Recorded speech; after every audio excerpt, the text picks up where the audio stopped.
இந்த மாதத்தின் தொடக்கத்தில் ராசியில் சுக்கிரன் அப்படிங்கிற ஒரு கிரகம் அமர்ந்திருக்கிறார். எல்லாருக்குமே நல்லா தெரியும், சுக்கிரன் கொடுக்கக்கூடியது காதல், தொடர்புகள், உல்லாசம், லக்ஸுரி, ஒரு நல்ல ருசியான உணவு, நிதி, வெள்ளி, இதற்கெல்லாம் காரகத்துவம் சுக்கிரன். 2ஆம் இடம் வாக்குஸ்தானத்தில் சுக்கிரன். அப்போ இது குரலோ அல்ல குழலோ அல்ல குயிலோ என்று வீற்றிருந்தேன்னு எழுதியிருப்பாங்க பாருங்களேன். அந்த மாதிரி வார்த்தைகள்ல ஒரு தெளிவு, ஒரு ஈர்ப்பு, ஒரு அட்ராக்ஷன், ஒரு சுவாரஸ்யம். என்னப்பா இவர் 2 வார்த்தை தான் பேசினார், இன்னும் 2 வார்த்தை பேச மாட்டாரா? இந்த மேசராசி சகோதரிக்கு இவ்வளவு தூரம் புத்திசாலித்தனமா பேசக்கூடிய அமைப்பு இருக்கா? 9ஆம் வீடு சொந்த வீடு, பாக்கியத்தை பார்க்கிறார், லாபத்தை பார்க்கிறார், லாபத்தில் இருக்கக்கூடிய ராகுவை பார்க்கிறார். தாறுமாறான ஒரு லாபத்தை கொடுப்பதற்கு ராகுவும் குருவும் தயாராக இருக்கிறார்கள். இருந்தாலும் அந்த லாபத்தில் பிரச்சனை வராது, துன்பம் வராது, தோல்வி வராது, துயரம் வராது. ஏன்னா நம்பர் 2 வருமானம் இல்லாமல் நம்பர் 1 வருமானம் தான் வரும். அதனால் உங்களுக்கு டென்ஷன் இல்லை.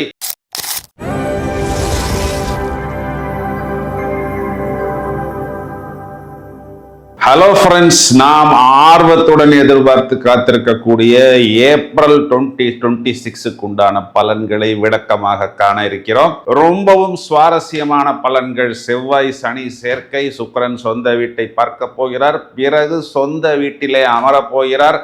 புதன் என்ற கிரகத்திற்கு நீசபங்க ராஜயோகம், சுக்கிரன் ஆட்சி, இதை தவிர கிரகமாலிகா யோகம் அப்படிங்கிற ஒரு யோகமும் இருக்கிறது.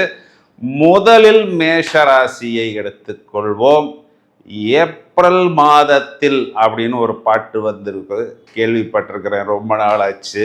அந்த மாதிரி பாடக்கூடிய காலகட்டம் மேஷராசிக்கு. ஏன் அப்படின்னா இந்த மாதத்தின் தொடக்கத்தில் ராசியில் சுக்கிரன் அப்படிங்கிற ஒரு கிரகம் அமர்ந்திருக்கிறார். எல்லாருக்குமே நல்லா தெரியும், சுக்கிரன் கொடுக்கக்கூடியது காதல், தொடர்புகள், உல்லாசம், லக்ஸுரி, ஒரு நல்ல ருசியான உணவு, நிதி, வெள்ளி, இதற்கெல்லாம் காரகத்துவம் சுக்கிரன். ராசியில் அமர்ந்திருக்கும் பொழுது ஒரு பிரகாசம், ஒரு ஒளிவட்டம் அப்படிங்கிறது தனியாக துண்டா தெரியும். அப்போ ஒரு குஷி, ஒரு சந்தோஷம் அப்படியே மிதப்பது போல். அதுதான் ஏப்ரல் மாதத்தில் ஒரு அர்த்த ஜாமத்தில்னு ஒரு பாட்டு வருது பார்த்தீங்களா? அது அர்த்த ஜாமம் இல்லாமல் இந்த மாதம் முழுவதுமே. ஏன் அப்படின்னா பிறகு ராசியில் உச்ச சூரியன் வந்து அமரப்போகிறார். இந்த பக்கம் ராசியாதிபதி 12ஆம் வீட்டுக்கு போனாலும் 12ஆம் வீடுங்கிறது விரயம், செலவு. இதை நீங்கள் யாருக்கு பண்ண போறீங்க அப்படின்னு பார்த்தா முதல்ல செவ்வாய் குரு சாரம், பிறகு சனி சாரம், பிறகு புதன் சாரம்ங்கிறதுனால உங்களுக்கும் உங்களுடைய குழந்தைகளுக்கும் உங்களுடைய பயணத்துக்கும் உங்களுடைய வெற்றிக்கும் உங்களுடைய புகழ்ச்சிக்கும் உங்களுடைய சந்தோஷத்துக்கும் நீங்கள் செலவு செய்ய போகிறீர்கள். மேஷராசி சகோதரிகளை எடுத்துக்கிட்டோம்னா கணவனை குறிகாட்டக்கூடிய செவ்வாய் உங்களுடைய ராசிக்கு 12ஆம் இடத்தில் இருக்கிறார். அப்போ கணவன் கொஞ்சம் கூடுதலாக செலவு செய்வார். அவர் 11ஆம் அதிபதியுடன் சேர்ந்திருக்கிறார். 11ஆம் இடம்ங்கிறது இளைய களத்திரத்தை குறிகாட்டுகிறது. அதனால் கொஞ்சம் கூடுதலான கவனம் நீங்கள் எடுத்துக்கொள்ள வேண்டும். இதையும் தவிர மேஷராசியில் இருக்கக்கூடிய குழந்தைகளை எடுத்துக்கிட்டோம்னா புத்திசாலித்தனத்தை குறிகாட்டக்கூடிய புதன் உங்களுக்கு நீசபங்கமாக இருந்தாலும் அவர் 12ஆம் இடத்தில் இருக்கிறார். அதனால் உங்களுடைய குருவையோ உங்களுடைய டீச்சரையோ மென்டரையோ நாடி தேவையான நல்ல ஆக்கப்பூர்வமான விஷயங்களை மட்டும் நீங்கள் எடுத்து கவனம் சிதறாமல் இருப்பது புத்திசாலித்தனம். மேஷராசியில் இருக்கக்கூடிய சீனியர் சிட்டிசன்ஸ், வயதில் மூத்த நபர்கள், உங்களுக்கு உங்களுடைய பாக்கியமாக இருந்தாலும் அரசாங்கமாக இருந்தாலும் உங்களுக்கு வர வேண்டிய சம்பத்துக்களாக இருந்தாலும் கண்டிப்பாக வரும். ஆனால் உங்களுடைய கால் பாதங்கள், ஆர்த்தோ பெயின், நீ ப்ராப்ளம் போன்ற விஷயத்துக்கு மட்டும் கூடுதல் கவனம் எடுத்துக்கொள்ள வேண்டும். இயற்கை வைத்தியங்கள், பாதங்களை பத்திரமாக பார்த்து கொள்ள வேண்டும்.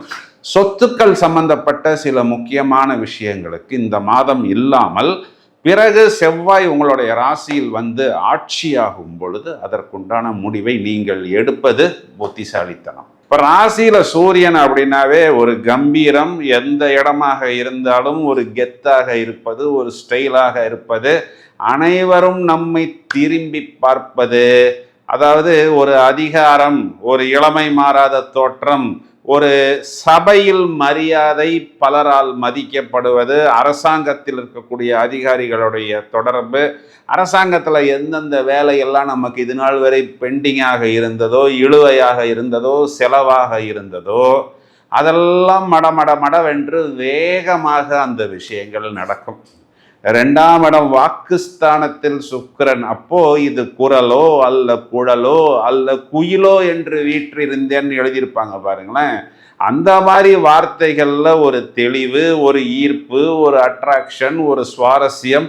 என்னப்பா இவர் 2 வார்த்தை தான் பேசினார், இன்னும் 2 வார்த்தை பேச மாட்டாரா? இந்த மேசராசி சகோதரிக்கு இவ்வளவு தூரம் புத்திசாலித்தனமா பேசக்கூடிய அமைப்பு இருக்கா என்று உங்களை பலர் ரசிப்பது போல் உங்களுடைய வார்த்தைகளுக்கு, உங்களுடைய ஆடலுக்கு, பாடலுக்கு, வித்தைகளுக்கு, புத்திசாலித்தனத்துக்கு கைத்தட்டக்கூடிய அமைப்பு. 3ஆம் அதிபதி புதன் இந்த இடத்துல நீசபங்க ராஜயோகம், 3-12 பரிவர்த்தனை, வெளிநாட்டு தொடர்பு, வெளிநாட்டில் வெற்றி. இது நாள் வரைக்கும் எனக்கு வெளிநாட்டில் எதுவுமே நடக்கலை, எதுவுமே எனக்கு ஒர்க் அவுட் ஆகலை அப்படின்னு யாரெல்லாம் வருத்தப்பட்டார்களோ, சகோதரர்களால் ஆதரவு, சகோதரர்களால் வெற்றி.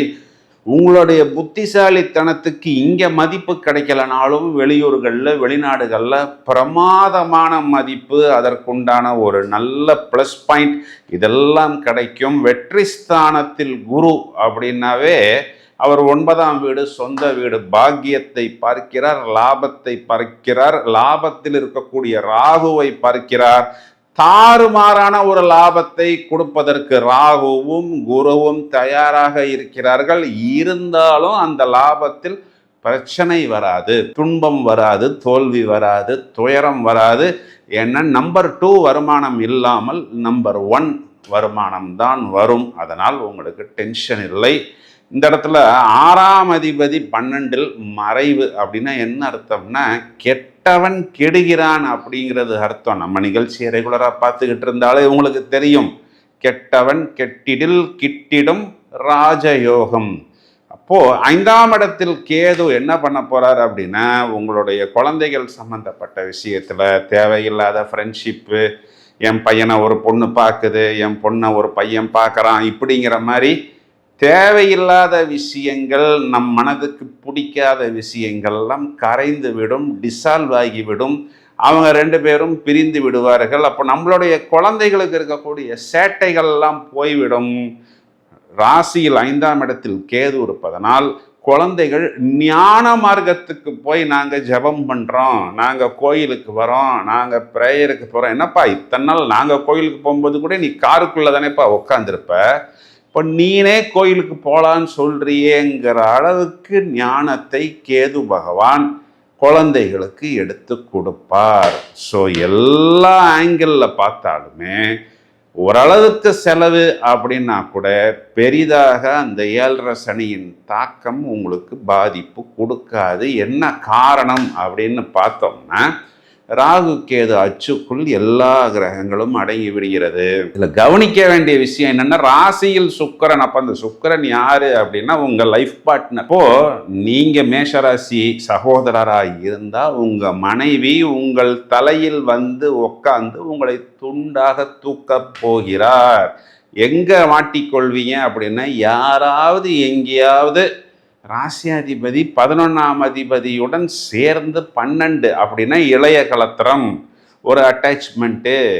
அதாவது காரில் 4 டயர் இருந்தாலும் நாங்கள் எக்ஸ்ட்ராவாக ஒரு டயர் வச்சுக்கிறோம் பிரதர் அப்படிங்கிற மாதிரி யாராவது யோசித்தால் துண்டாக உங்களுடைய லைஃப் பார்ட்னர் உங்களை தூக்கி விடுவார். அதனால் மிகவும் ஜாக்கிரதையாக செயல்படுங்கள். நம்மளுடைய கலாச்சாரத்துக்கு எது தேவை அப்படிங்கிறத நன்றாக யோசித்து தேவையில்லாத பிரச்சனைகளில் சிக்கி கொள்ளாதீர்கள். இதன் காரணம் என்ன அப்படின்னா, இந்த செவ்வாய் சனி சேர்க்கையே ஒரு கரடு முரடான சேர்க்கை. இப்போ இந்த சனி பகவான் சும்மா இல்லை.